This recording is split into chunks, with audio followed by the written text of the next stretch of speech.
Trump నిర్ణయాలతో భారతీయ విద్యార్థులు తీవ్ర ఇబ్బందులు పడుతున్నారు. అమెరికాలోని భారత రెస్టారెంట్ల తలుపులు తడితే చాలు లోపల పనిచేస్తున్న వారు వణికిపోతున్నారు. ఎప్పుడు ఏ క్షణాన ఇమిగ్రేషన్ అధికారులు వచ్చి తనిఖీ చేస్తారో, తాము ఏ క్షణంలో పట్టుపడతామోనని భయాందోళనల్లో క్షణమొక యుగంగా కాలం వెళ్లదీస్తున్నారు. ఇలా భయపడుతూ పనిచేస్తున్న వారిలో తెలుగు రాష్ట్రాలకు చెందిన యువత కూడా ఉన్నారు. అమెరికాలో సుమారు 9,000 భారత రెస్టారెంట్లున్నాయి.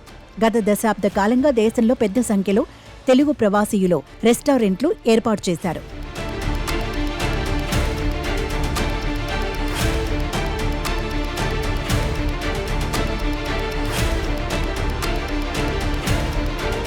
తెలుగు ప్రవాసీయులు అధికంగా ఉన్న టెక్సాస్ రాష్ట్రంలో తొలుత ఈ వ్యాపారం ప్రారంభమై ఇతర ప్రాంతాలకు కూడా విస్తరించింది. తెలుగువారు బృందాలుగా ఏర్పడి ఈ రంగంలో పుంజుకుంటున్నారు. తెలుగువారు స్థాపించిన రెస్టారెంట్లలో తెలుగు యువత ఎక్కువగా ఉపాధి పొందుతోంది. అమెరికాలో చదవడానికి వచ్చే భారతీయ విద్యార్థులను ఈ రెస్టారెంట్లలో నియమించుకుంటున్నారు. అయితే వీరిలో ఎక్కువగా సరిహద్దులు దాటి మెక్సికో నుంచి అక్రమంగా వచ్చిన వారే ఎక్కువగా ఉన్నారు. వాస్తవానికి ఇలా నియమించడం చట్టవిరుద్ధం. ట్రంప్ రెండోసారి అధికారంలోకి వచ్చిన తర్వాత అక్రమ వలసలపై ఉక్కుపాదం మోపుతున్నారు.